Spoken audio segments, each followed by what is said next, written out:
Ladies and gentlemen, welcome back to another episode of the Ball to Ball series. As you guys know by now, the Ball to Ball series is an opportunity for Come Home to chop it up with men about the ups and downs of the hair loss journey as well as manhood.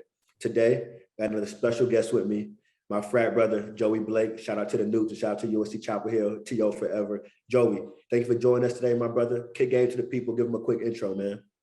Yeah, no doubt, bro. Appreciate you having me on. Again, my name is Joey Blake.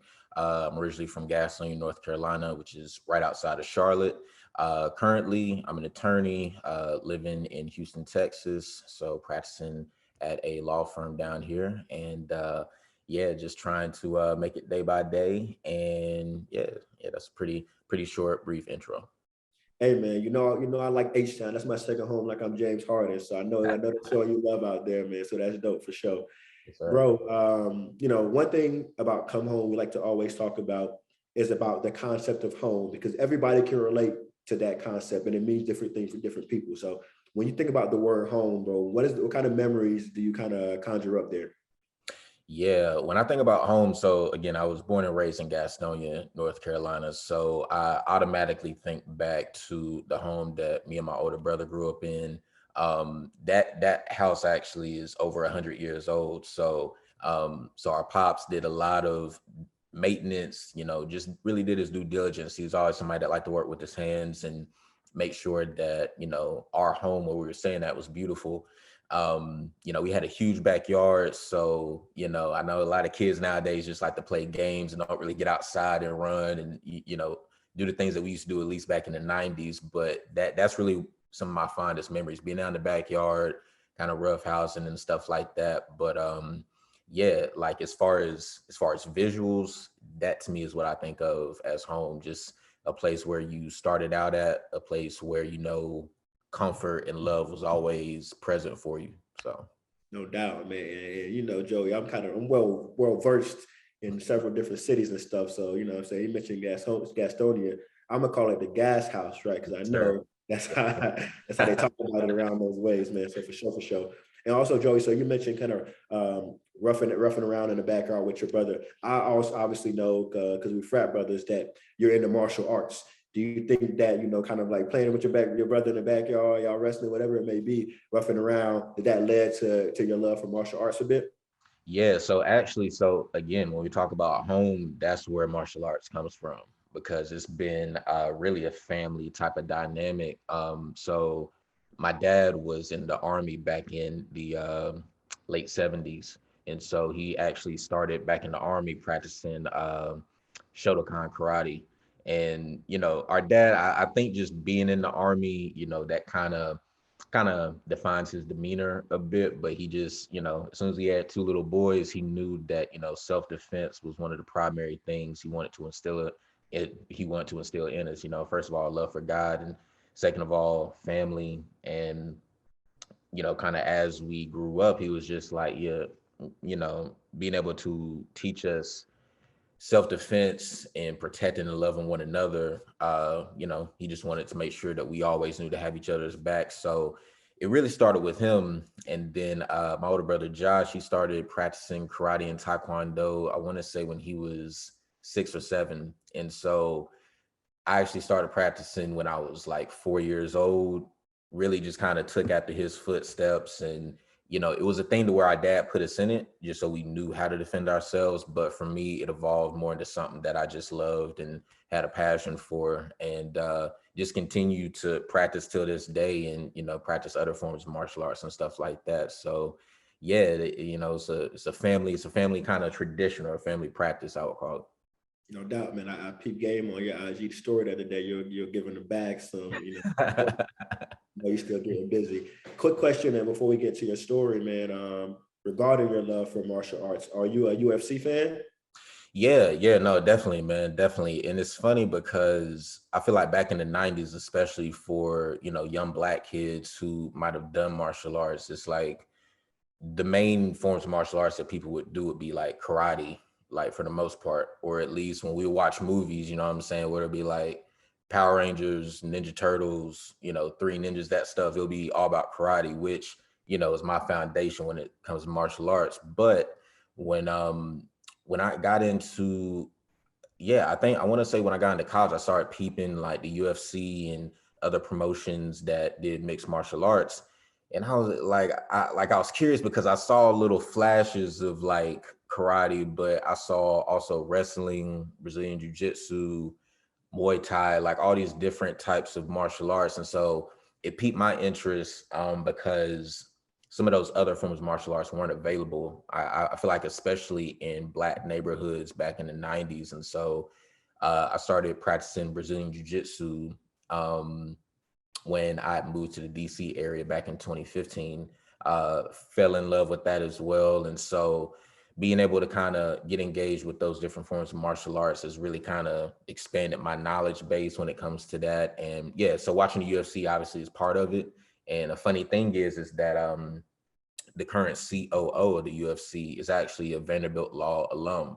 So I Okay. was actually able to connect with him a few years ago, and got some pretty nice seats at some UFC events that I've went to. So that's been a blessing in itself too.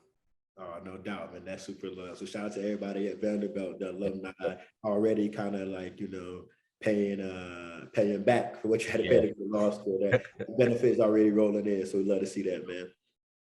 So, bro, it's time to get to what we came here for, man. So obviously today I see you, know you for a while, and you killing the ball. You're rocking it pretty smooth. We're doing your thing. But as the streets know, it wasn't always like that. So if you take us back a bit, man, what I'm saying, around the clock, take us back to like, middle school, high school, whatever you can remember, and talk to us about what kind of hair styles you had growing up, bro. Yeah.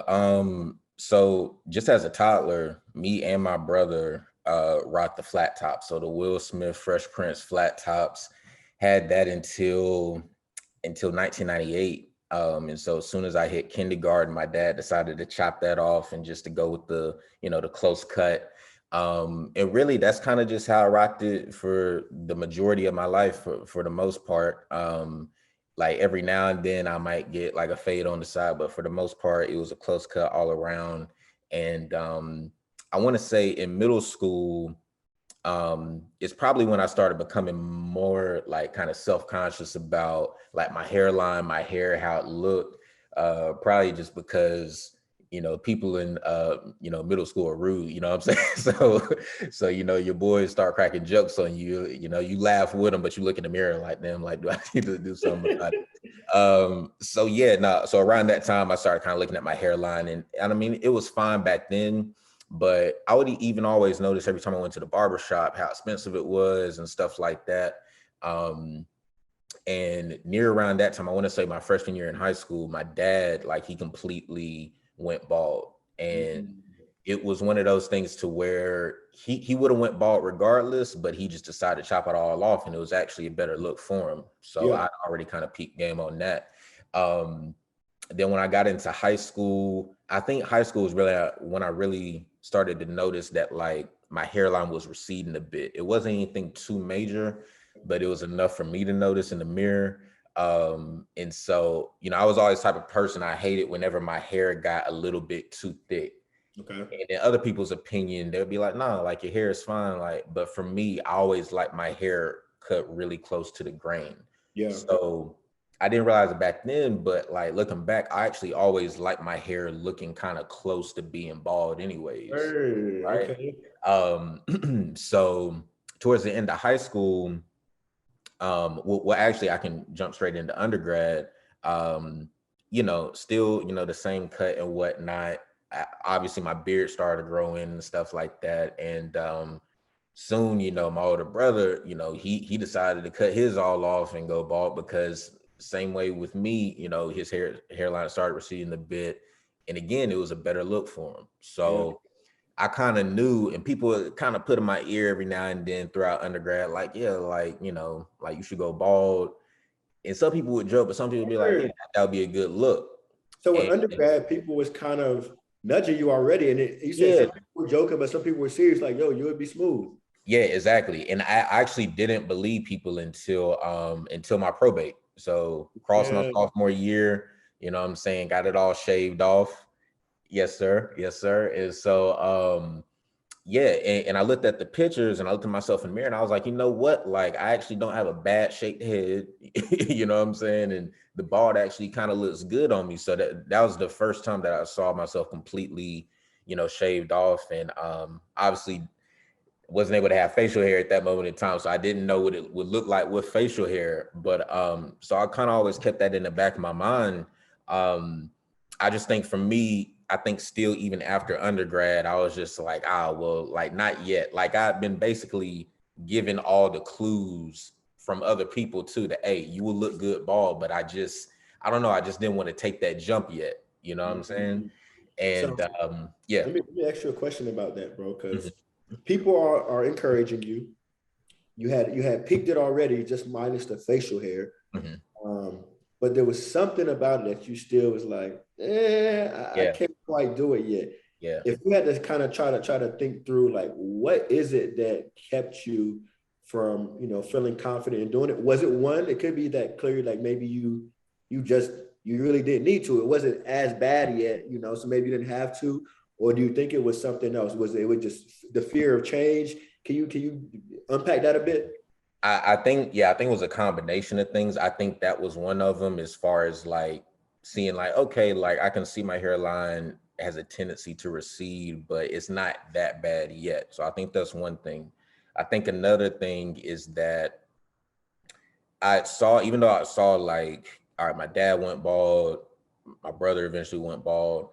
I think in my mind, I was just like, I still got more time, right? Mhm. And I think a third thing was probably what the majority of guys who are like nervous about doing it, this is probably the apprehension that they have is that, you know, being bald might have a stigma of like, oh, like you're old, right? Mhm. Or Mhm. like you're getting older. That's only something that old guys do, right? And so I think in the back of my head, I was like that because I already knew like, all right, I would look good with it, but that was probably something in the back of my head that was still like, man, like only old dudes do this. Like you can, you still got some years left on you. So yeah, and I think that's kind of what had me pause on it for a bit. And I lived in DC for 2 years after undergrad, then went to law school, and COVID with it hitting in early 2020, I was about to graduate law school, and for me, I think just kind of looking at how the world was and just seeing how many changes Yeah. like we're going through, like with everybody's lives, but how everything was changing so rapidly. Knowing that I was about to graduate law school, move to a new city, like I was about to have a lot of life altering events in my personal life. I just felt like it was a perfect time to do it, right? Yeah, no like doubt. like for me, and I think this is the beautiful thing about Come Home is because everybody has their individual unique story, you know what I'm saying? And for me, deciding to go bald was just like a symbol of me starting a new chapter in my life. Yeah, yeah. So And yeah, this so I did that. That was hold on, question for you, yeah, bro. yeah. Question. So from the DC days, all the way through law school, talk to me about the evolution of your hair loss. Did it start to get worse, or did you kind of maintain a certain level of, the hairline situation? How bad did it get? Like by the time you were like, all right, I'm gonna come home, how bad had it gotten? Uh, um, I would say between that time span, like my hairline never looked like crazy, but I think it's more so the maintenance, like how much I had to look at it and make sure when I went to the barber shop, having to tell the barber like make sure XYZ don't go too far back. Like it was trying to explain like a calculus problem, you know what I'm saying? So what made it was terrible going to a new barber in a new city and having to explain like, listen, I know what my hairline looks like right now, and I need you to not make it look worse. You know what I'm saying? Like, do whatever you got to do to make it look better, but just, so I felt like that for me was low key embarrassing, and it was like too much of a hassle, right?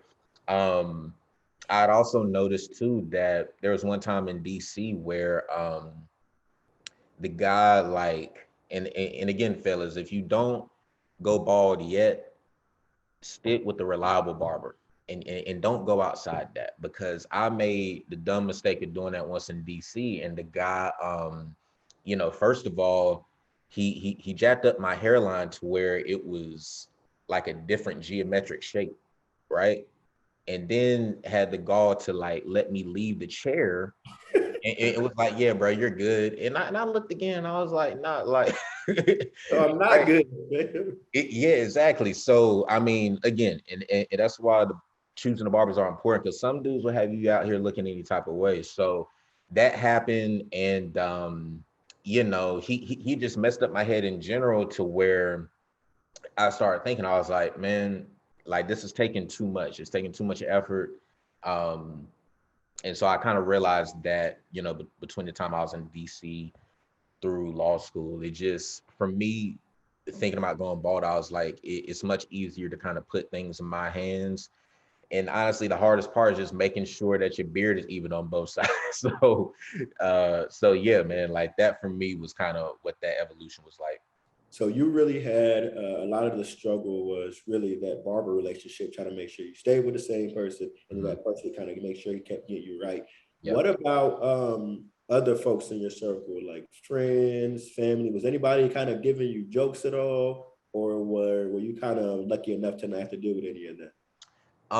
If anything, like I would say, like my close boys, like from undergrad, like my LBs and a Yeah. couple of other boys, we throw jokes or whatnot, as far as my hairline goes. But that wasn't anything significant. If anything, I would have thought that my older brother would have thrown jokes, but once he went bald, like he told me, he was like, bro, like you might as well just go ahead and do it. Like it feels better.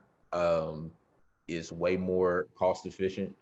Hmm. Um, and the women love it. So I don't. So he was just like, you might as well just go ahead and do it. You know what I'm saying?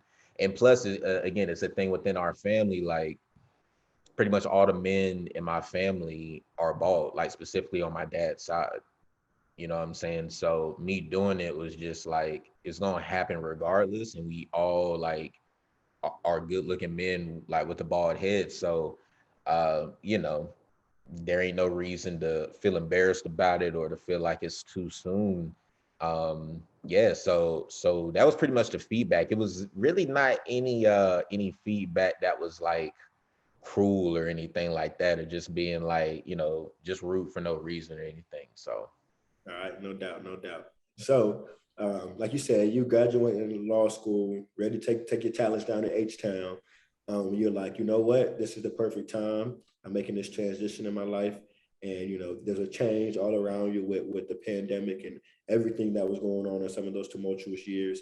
So, talk to me about like how you got ready for this. Did you plan it out like, hey, I'm doing it on this day, set a barber appointment, or did you just wake up one day and you was like, I'm finna do it. How did that play out? yeah, now that's a great question, because I'd actually thought about it for a couple of weeks, like right when the pandemic hit, and we got the alert that our classes will be remote for the rest of the semester. I kind of started thinking about it pretty soon. So this is probably in mid-March I started thinking about it. And then I just knew that I was going to do it. One of my friends in my law school class was also a photographer. um, Me and her had set up a date to do graduation pictures. So I was like, all right, this is the perfect time beforehand. Go ahead and do the baldy. That way, can kind of do like a probate of it. You know what I'm saying? When I post my, Yeah. like, my grad pics. So yeah, I called my brother, called my dad. I was like, look, I decided I'm gonna shave my head bald. Like that's gonna be like what I'm gonna do. And so I asked them for tips as far as what to do, kind of what they did to their head, the different things that they would get, any recommended clippers, electric shavers, all that stuff. And yeah, they explained it to me pretty simply as far as what they did and kind of how to go about it safely. And I want to say the day before the pictures, I went ahead, got everything. I was in the bathroom in front of the mirror for a minute, and just started it. And it ended up the first time I shaved my head, it ended up going better than I expected. Like as far as how it looked, and then shaping up my beard and stuff like that. Like I ain't gonna lie, I was pretty nervous. I was like, man, I can't mess up like my head or my beard before these pics. Like, Did you use a razor or electric shaver this first time? so I use an electric shaver. Okay. So I use an electric shaver, which like I still use because it doesn't irritate my head. But I'm looking forward to soon using a razor. But yeah, so I did that, and I mean it felt and looked great, and the pics turned out fire. So I really had no complaints. So did you surprise the photographer? Was she like, So oh? So I think a little bit because like, all right. So some of my pictures I had the cap on, but when I took it off, and I was telling her, I was like, yeah, like shave my head yesterday. And she was like, yeah, I noticed, but I didn't want to say anything because I, so yeah, so she noticed. And some people, again, like some people didn't notice at first, at least from pictures. Now, everybody that saw me in person, they obviously noticed a difference. But And what was that reaction when they saw you in person? What was that? to be honest, everybody that saw it in person for the first time, and again, it was kind of spread out because of the pandemic. So I wasn't seeing a lot of people, especially after I left Nashville. But when people first saw it, like they loved it. Like all my law school friends who saw me, whether it was right then or later on during the year or early this year, they were like, yeah, like I really like the look, like it fits you better. You look more like grown. So it was honestly nothing but positive feedback. So the whole apprehension that I had about what people would think about it, if they think it would be too drastic or whatever, like it was none of that. It was all purely positive reception. And so yeah, and I feel like that's probably the case with most guys who are feeling that kind of tension of Yeah. whether or not to do it. You know what I'm saying? So Yeah, man, it's funny because at this time, this was a little bit earlier in the come home days. But at that point, I was already kind of in my bag, like hyping, like, yo, boy, we out here, you know what I'm right, saying? Remember seeing you drop the pic on the gram. I was like, oh, my boy joined the team. He came home. And I think I commented on yeah, your yeah, pic with the little emojis, you know what I'm saying? Like, I see you, dog. So that's what's up, bro. sir, yes, sir. And so now you're making that transition to H-Town. And I think something that people don't necessarily realize until they hear somebody say or somebody like tells them about it is like it's always a good idea to make a change when you're moving, right? Because you get to H-Town and it's not like anybody knew you as Joey with hair, right? So you're Right. just presenting this new version of yourself, and that's all they have to kind of go off of. Exactly. Yeah, it was good to have that new chapter starting and me being able to kind of mold, my look just however I wanted to. And so yeah, I think you're exactly right. It was nothing for anybody to go off of previously because just like you said, I mean, I really have no attachments to Houston. I don't have any really real family here. A few people from undergrad that I know, a couple of law school classmates, but not many at all. Not many to where it'd be like, oh man, like Joey went bald. Like I saw him yesterday. Like it wasn't none of that. So yeah, it was just a new city and a fresh way for me to kind of introduce myself and get acclimated to a new city. Allow me to reintroduce myself. No Yes, doubt. sir. So, bro, random question, but what drove you to host Houston? Was it just the job market, or is there anything about the city in particular that made you want to go down I want to say both. I mean, being in law school and trying to get to a competitive big law firm, obviously that's kind of, well, it's what law school drives you towards, which, I think is a positive and a negative thing about kind of like the legal industry. But I think what you said as far as the legal market, I think Texas just in general, whether it's Houston or Dallas, is steadily becoming one of the biggest legal markets like in the country. Um, Especially because, they pay, if you work at a big law firm, they pay you the same amount that they pay your peers in New York, San Fran, LA. So, you're getting paid all of that, but you're living in a state where there's no state income tax, low cost of living, and the real estate market is still booming. So for me, when I was in law school and I was evaluating, all right, here's some different options for where you could go. Um, Texas as a whole kind of lit up to me like like a light bulb. But then Houston was able to come down here and, you know, like even on some weekend trips, just kind of getting the vibe of the city. Like Houston it kind of reminded me of home a little bit, but it was different. It's a bigger city. Um, a lot of young Black professionals here, which was a huge factor for me, because it's like being in DC for a couple of years, was able to experience like Chocolate City, you know what I'm saying, that they would call it. And, I think DC is a little bit different now. And I think Houston is bringing a lot as far as like culture and Blackness. I think it's bringing a lot of what DC used to have. So for me, it was just kind of like a no brainer. Like it has, all the ingredients, I think, as like a young Black professional that you would kind of want in a city. So being able to spend a little bit of time here, and I interned for my firm that I work at, interned there 10 weeks back in 2019 and loved it. So yeah, man, it was kind of like a no brainer. Yeah, one of my favorite cities, top 3 for me for sure. Definitely, So definitely. you came home, you're in H-Town now, everything's a vibe. Now, I'm assuming as you kind of, rocking the ball, look for a while, you're really trying to kind of iron out your self-care regimen, how you going to maintain this look now. So Yeah. talk to me about that learning curve and also about what your current kind of grooming regimen is today. Yeah, for sure. I mean, it's still something I'm kind of adjusting. And it really, unfortunately, kind of really revolves around the work schedule, right? So I would love to shave like every 3 days or something like that. But a lot of times if I'm working a lot or whatever, that might have to stretch. I mean, I always shave once a week at least. That's a must. But I would love to space it out to like every 3 days or whatnot. But for me, it's just something that daily I just make sure that I take care of. And so um, I think when you go bald, just making sure that your head is moisturized, like that takes on a whole new kind of level of importance. Um, and like when you're shaving, just making sure that you have all the right kind of I guess kind of like tools and resources. You know what I'm saying? Just making sure that, you're thoroughly cleaning, your head, not just after you shave, but also certain points throughout the week and whatnot. And, just making sure that, like, in addition to the head, the beard, for me, I've actually paid more attention to taking care of my beard and kind of grooming my beard as went bald.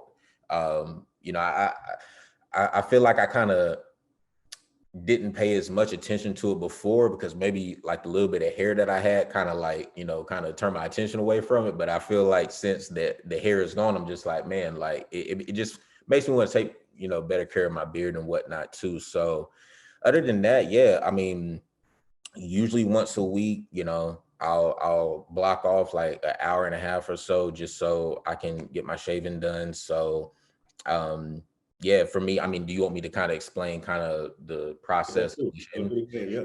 Yeah, so I have a set of clippers that are like specifically bald clippers, which have done me really well so far. So at first, obviously, just making sure all my supplies are clean after every use. That's a huge thing, because that's a primary way that people's heads can get messed up. So make sure that's clean, and basically I'll cut it down to the grain, the entire head, obviously taking it the front ways first, then taking care of the sides and then the back. Um, it's always good to have like a little handheld mirror. Yep. If you can find one, especially for the back, because some people are okay with just doing it blindly, but you want to make sure you have everything, and plus it'll save you time by having a little mirror to kind of guide you. So I'll use that first, and then again, I still use my electric shaver because it's a pretty good electric shaver.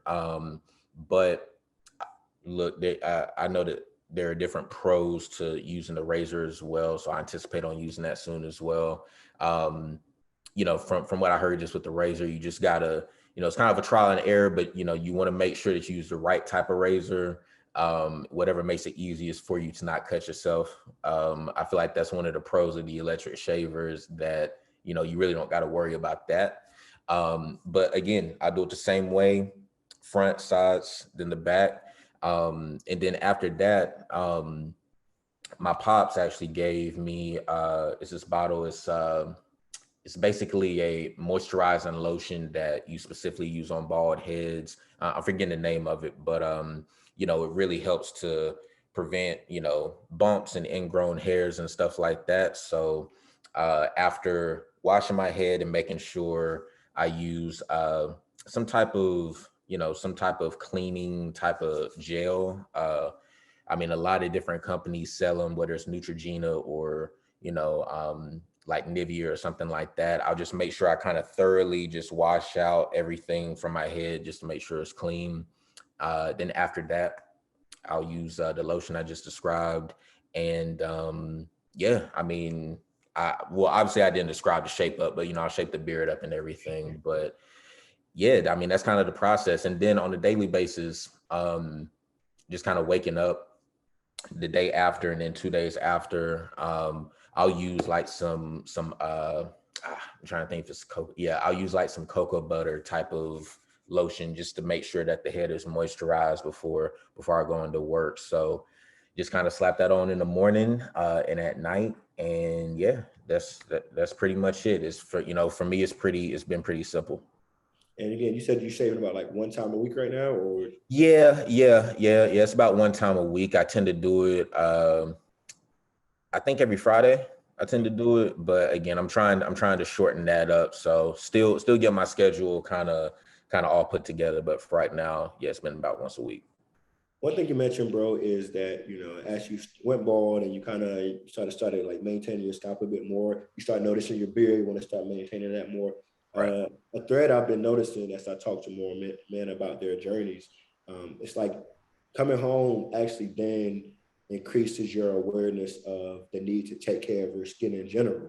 Right. That's something you felt like also the beard, just the face, all that, you felt like you needed to kind of Yeah. so you take care of that? Yeah, no, 1,000%, man, 1,000%. I think my attention was taken to my beard and then also my face. Because like in middle school, I used to struggle with acne actually. And so I know people remember like the Proactive commercials and stuff like that. So I have Proactive, and so for me, kind of looking at my face now, again, I think being bald, you want to take care of your head, but then you also want to take care of everything else on your face just in general. So, I looked at that, and then, my girlfriend, she introduced me to Noxzema and all these other different skincare routines. And, she recommended it once, started doing it. Then I felt how like fresh my face feels like in the morning and just throughout the day. So yeah, man. So that's been a blessing. But I definitely think that being bald has those other benefits. It just makes you want to take care of just kind of daily hygiene stuff, kind of, two, 3 times better than you did before. For sure. Appreciate you kind of walking us through your journey there, man. We're at the point in the episode where we got to do something that's original to the Ball to Bowl podcast mini series, and that's the ball check. So really need you to take this time and really just show what you're working with, man. Make sure it's smooth. Let's see what you got, fam. Stop playing with them, dog. You know, Get them right. the size I can't show the back, but And let me a ask little you this, something. bro. Have you realized that I know you got a girlfriend now, but like, what's the reaction, even before you're in a relationship, even your current girlfriend, is it like, oh, women are digging the ball look? Are they, hit you with the hair rubs? Talk about that. Yeah. Like even before me and my girlfriend were together, I did notice that that the reception like was great just from everybody. Um, I'm kind of leaving it at that so she don't punch me or anything like that. But so when me and her met, I was already, bald or whatnot. So that's, again, how we were talking about, going to a new city, kind of reintroducing yourself, but already introducing yourself as being bald. She automatically really liked it. You know what I'm saying? I don't think she had dated anybody else that was bald, but I remember I had actually asked her on the phone. I was like, how did you feel first meeting me and whatnot, me being bald and whatnot? She was like, I really liked it. And I think she said it might be different if like you didn't have a beard, but you do. So yeah, man, she really liked it. Like, obviously she loves rubbing my head and my beard and stuff like that. So I mean, it's all love. I mean, to be honest, ever since I made the decision to go bald, it's been nothing but a positive reception just all around. So Say that, man. Y'all watch it, man. Be scared to come home. My boys are walking witness right now and saying, hey, like, it's always love when you come to the crib. You're definitely, one of the biggest advocates. So shout out to that. We're going to transition into the lightning round now, man. I'm going to ask you about 5 remaining questions and just give me an answer that first comes to your head, Brody. Okay. First question here, man, is like, guys like me and you, we don't really have an option. I can't switch it up and go with the fade one day, go it out to the mini fro, braids. We don't got them options. So a lot of bald men will kind of resort to hats to kind of switch their look up a bit. Do you wear hats? And if so, what's kind of like your go-to hat? Yeah, I do wear hats. Go-to hat, I would have to say, well, my favorite type of hat to wear would probably be like the Stussy hats. Just a regular kind of adjustable fit baseball cap, but I really like the look. You can get them with, a bunch of different fits. But I do like to switch it up with the hats. I mean, during the winter, like I'll wear like beanies or whatever. So I kind of switch it up with that as well. For me, I don't wear hats because I'm uncomfortable with my bald. I just like it because I like the look of it. So no doubt. All right. Quick question. You kind of gas out, kind of from Charlotte, that kind of area. I know you've seen Cam Newton. He goes crazy with the hats. He be wilding with the hats. What's your take on Cam Newton's hat collection? Man, yeah, he really does be going crazy with the hats. I don't know, man. Cam seems to kind of go with the fedora type a lot. You know what I'm saying? Like the fedora slash Future hat that Future used to rock. Yeah, bro. I mean, look, everybody has a different swag, a different way that they like to kind of, have their own fashion. So hey, man, respect to it. Would I wear it? Definitely not. But to each his own, though. Really, no doubt, no doubt. Next question, bro. Here, man. If you had to name your kind of go-to grooming product that you can't move without, what's that grooming product that you gotta have? Ooh, I would first go with the moisturizing lotion that I described a little bit earlier, and I'm blanking on the name, but you can find a few different brands for it, but it's basically specifically a bald moisturizing lotion that you use right after you shave that really helps to prevent bumps and stuff like that. I would probably say that is probably my top one, and then like any type of beard balms, like beard balms, moisturizing lotions, anything that keeps your beard soft and prevents the hairs from getting coarse and getting split ends, I'll probably say is my second. Oh, for sure. Next question here, bro, is because I'm a student of the game when it comes to this ball lifestyle. You know what I'm saying? I'm a student of the game, so I really study the other people in the game, see how they moving. There's clearly been a lot of guys that kind of paved the way for us to come through and really represent with the look, man. So if you had to think about the top 4 most iconic ball men, dead or alive, that you would put on the Mount Rushmore of ball man, who would those 4 be? Man, yeah, I was trying to think about that. So number one has to be MJ, right? And especially being the Tar Heel, I had to put him as number one. Um, I would probably, so my next 2 would also be, professional athletes. I would say Shaq. And I feel like as kids, like a lot of us forget that, like, I personally, I've never seen a picture of Shaq without hair, right? or sorry, with hair actually. So I would say Shaq. I would say I probably say Lawrence Taylor, like having played football like pretty much all my life, all the way through high school.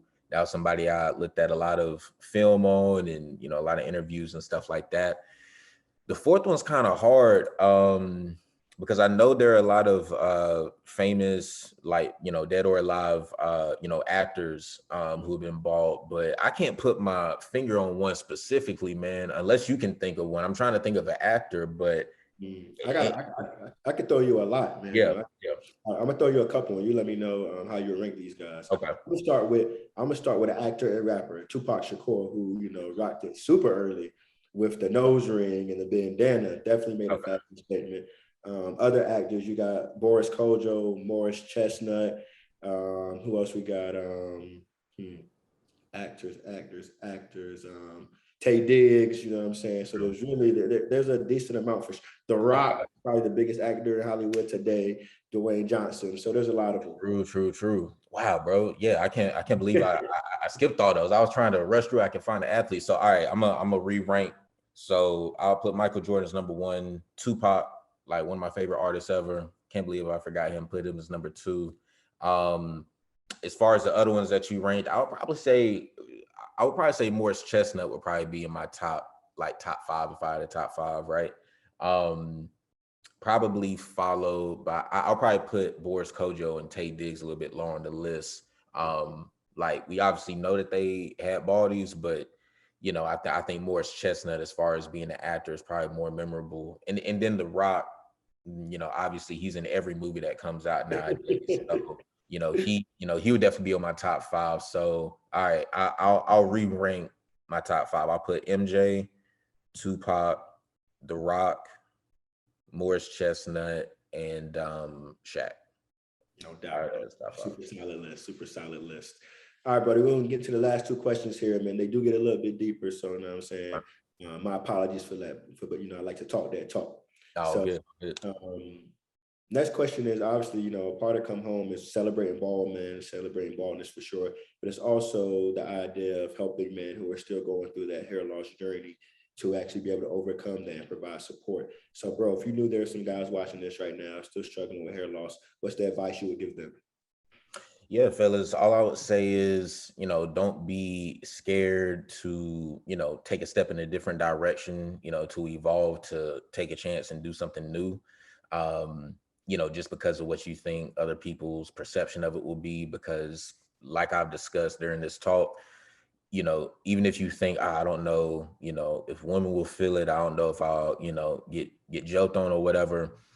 9 times out of 10, it's likely going to be the opposite reaction, right? And also going bald, I think, especially now, especially for Black men, isn't just changing the hairstyle. It's really about, starting something new. I think for a lot of Black men that are millennials, late 20s, early mid 30s, doing this is symbolic of something more than just, cutting your hair off, you know what I'm saying? So for you, I would just recommend, think about where you are at in life right now.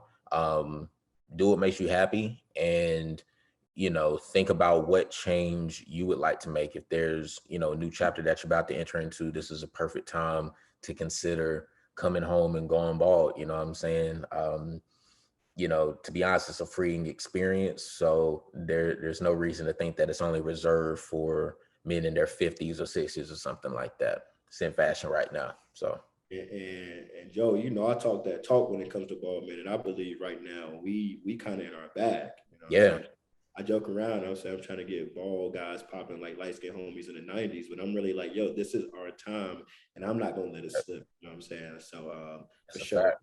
That's some dope advice, and I hope y'all taking heed if y'all watching right now for sure. Last question here, Brody, man. So Come Home is dope because, there's the idea of, hey, come home, join the family and shave your head and do what's right. But it's also, we spell it in French for the brand because it translates to English to mean like a man or as a man. And one thing about Come Home, we definitely like to talk about manhood because like you've been saying throughout this episode is like, shaving your head isn't just an aesthetics thing. It's really an opportunity for you to upgrade and really kind of make a transformation in your life as you kind of go from boy to man, whatever that may be. So I want to ask you, man, personally, what does it mean to you to be a man today in 2021? And yeah. So I would say as a personal take for me, like the way I was raised and just the most important thing for me is my relationship with God. And so I feel like that defines me, as a man. And, again, like that's just my personal take on it. But I feel like today in 2021, it's very, I feel like the world is so crazy right now and people are trying to figure themselves out more than anything else. I feel like COVID has really prompted people to take a look at themselves in the mirror. And so I would say today, kind of no matter what your ethnicity, religion, et cetera, no matter what you identify as, I feel like being a man today is about, like accepting yourself for who you are, taking responsibility for your actions, and just in general, bossing up and doing what you need to do to take care of yourself and your family. Um, I feel like doing those things, I think across the spectrum, like those are the things that should and I think still do define, what a man is today. So Man, no doubt. Accountability and bossing up. I love that for sure, man. definitely. Oh yeah, man, this has been a super dope episode, man. And if you know there's some guys watching that can really vibe with your story and they still struggling, they want to ask you some questions. What's the best way they can contact you on social media, Brody? Yeah, for sure. So on both Twitter and Instagram, my handle name is at jblake_. So at JBLAKE_. No doubt, no doubt. Hey, Newt, man, it's a blessing to have you join us today on the episode, man, chopping So up everything about from the gas house to Houston, mixed martial arts, a little bit of everything in between, and obviously all, sharing your story about your hair loss journey, man. Appreciate you for joining us today, Brody. If you got any other ball homies that you may know, tell them they got to tap in with me so I can get them on the next episode of Ball to Ball. And until next time, man, like y'all said, like Joey just said, y'all boss up, y'all stay bald, and y'all stay bold. And we'll see y'all soon. yes, sir. Appreciate you, brother.